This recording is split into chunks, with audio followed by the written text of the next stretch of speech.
Hey everyone, and welcome.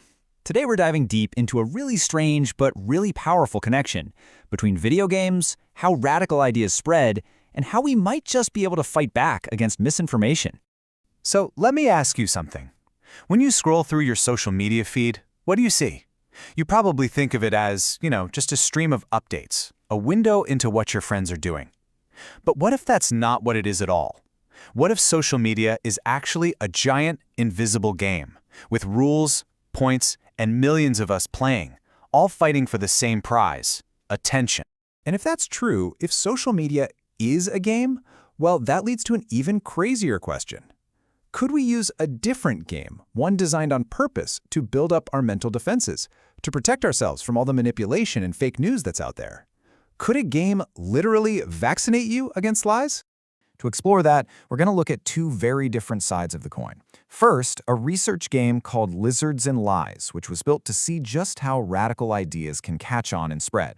And then, we're going to look at another game called Bad News, which was designed as an antidote to that very problem. It's really a story about a poison and a potential cure.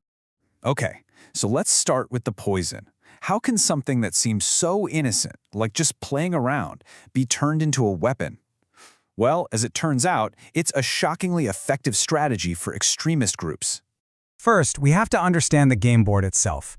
Social media platforms aren't just passive, they are active systems. They've got rules, algorithms, community guidelines, and they give us clear goals. Get more likes, get more followers, get more shares. It's basically a giant scoreboard for our social lives.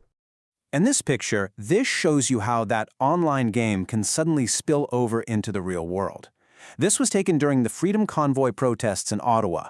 Things were super tense, and then, right in the middle of it all, a bouncy castle appears. It seems completely bizarre, right? But that's the whole point. That's the strategy. You inject this feeling of fun and family into what's actually a pretty radical environment. And here's why it works.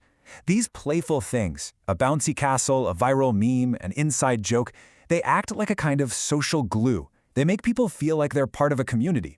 But here's the dangerous part. They also lower our defenses.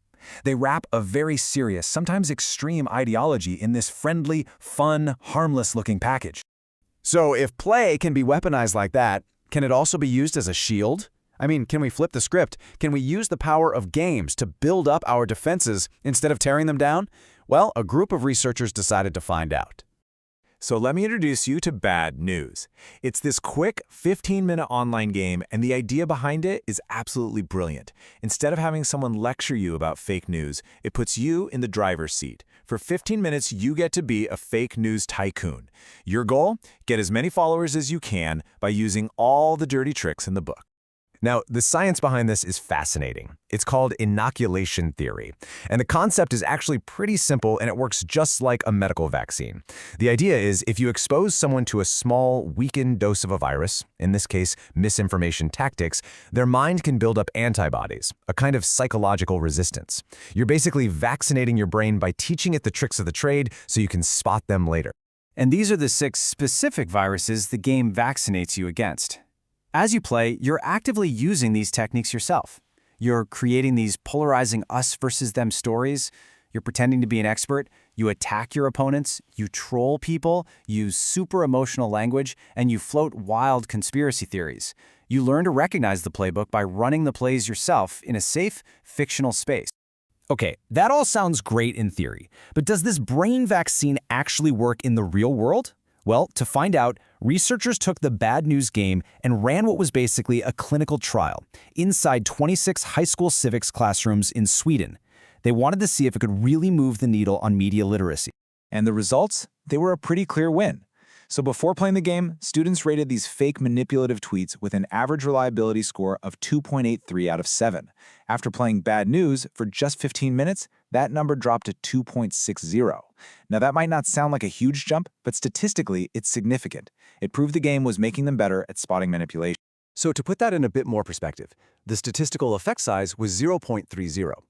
And what's really important about that number is that it's just as strong as the results they'd seen in other studies where adults chose to play the game online. This proved that the vaccine works just as well on teenagers in a classroom who have to play it as it does on adults who are already motivated to learn. But honestly, this next part, this might be the most important finding of the entire study. There's a big risk with this kind of training, right? You could accidentally make people cynical and just distrust everything. But that's not what happened. In fact, after playing, the students rated credible, real news sources as slightly more reliable. The game didn't create cynics, it created smarter, more discerning readers. The researchers also tested out a few different ways of playing. Some kids played alone, some in pairs, and some played as a whole class with a competitive leaderboard. And while all three methods worked equally well to teach the skills, the competitive class setting was rated as way more fun and interesting. Turns out, a little friendly competition goes a long way. Now this is really cool. This diagram shows us why the game works so well. The researchers looked at how the students who improved the most explained their thinking. Before the game, they would just focus on the content of a fake tweet. But after playing, their whole mindset shifted. They started pointing out the specific manipulation strategies being used. They learned to see the architecture of the lie, not just the surface details. Okay, so we've seen how play can be a weapon and how games can be a shield. What does it all mean when you put it together? Well, it means that the most important piece on this entire game board is you. So let's just put it side by side. On the one hand, you have bad actors using play as a weapon, creating that participatory glue to bind people to an ideology. And on the other hand, you have us using games as a shield, inoculating ourselves against the very techniques that make that glue so powerful. Both sides are fighting for the exact same thing, your engagement. And this leads us to a really critical point about the social media game board. It's so easy to blame the algorithms, to see them as the main villain. But what the research shows is that they're not really in charge. Algorithms are mostly reactive. They don't create the hatred or the division. They simply respond to what we're already interested in. Here's the bottom line. Our engagement, every click, every share, every angry emoji, that is the fuel that runs the entire machine. We are constantly sending signals to the algorithm, telling it, hey, show me more stuff like this. The system just amplifies what we feed it. We are not passive victims here. We are active players, and we have the agency. Which brings us right back to that central question. Not for me, but for you. You're a player in this massive information game every single time you log on, whether you realize it or not. So the only question left is, how are you playing?